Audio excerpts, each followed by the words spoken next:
I'm Clive Baldwin. I'm Professor of Social Work at St Thomas University in Fredericton, New Brunswick in Canada, and also Canada Research Chair in Narrative Studies. I'm currently conducting research on the experience of transableism, which is the desire to become disabled. This has a number of manifestations, the most common of which is what's called Body Integrity Identity Disorder, BIID. This is a little known and little understood condition in which people who experience this experience part of their bodies as not belonging. The current theory is that this is a neurological condition in which the map of the body held in the brain, in the parietal lobe, misaligns with the actual body that one has. So, for example, the mental map might end the body at the right knee, whereas obviously the physical body continues down the leg and to the foot. This condition can cause quite a great deal of distress, for it's like living with a foreign object. People experience BIID in different ways.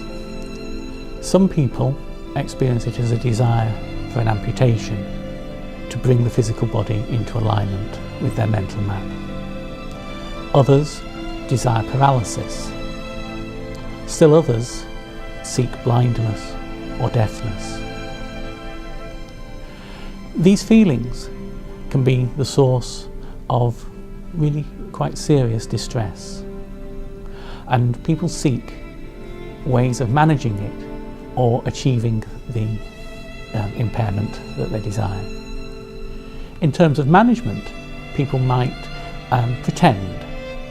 They might use a wheelchair when they do not need to, because they are actually able-bodied.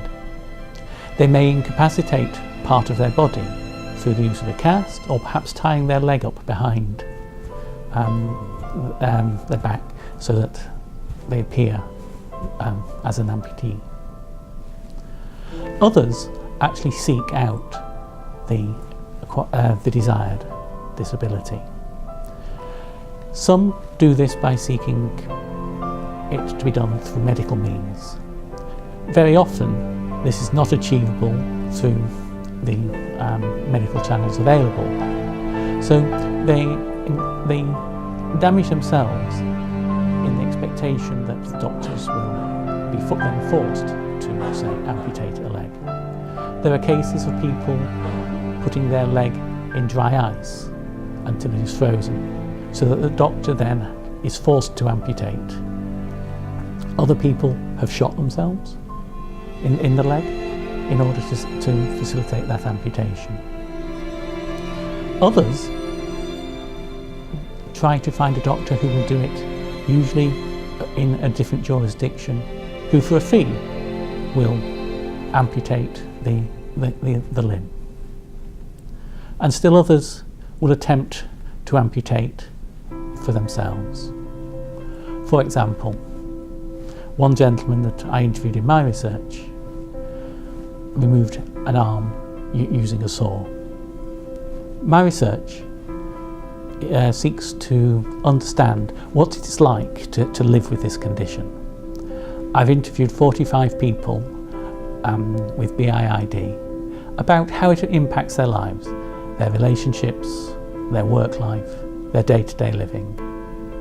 And it is through this understanding of the lived experience that we can come to a greater compassion and the development of services for people with BIID.